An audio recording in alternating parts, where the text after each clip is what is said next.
6 лица кои починаа во луксузен хотелски апартман во Тајланд биле отруени од пијалоци прелиени со цијанид, соопшти полицијата. Полицијата се сомнева дека за труењето стои еден од загинатите, поради огромен долг. Шестмината починати беа пронајдени мртви од куќните помошници во хотелот Гранд Хајат Ераван во тајландската престолнина Банкок доцна синоќа. Инспекторите веруваат дека тие веќе биле мртви 24 часа. Двајца од шестмината позајмиле десетици милиони тајландски бати на друг од починатите за инвестициски цели, соопштија властите.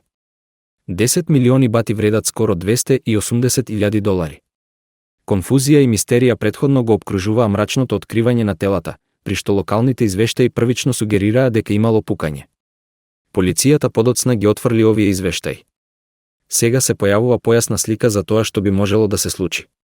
На пресконференција денеска, заменик началникот на полицијата во Банкок рече дека групата се пријавила во хотелот одделно во текот на викендот и им биле доделени 5 соби, 4 на 7-миот кат и 1 на 5-тиот. Тие требало да се одјават во понеделникот.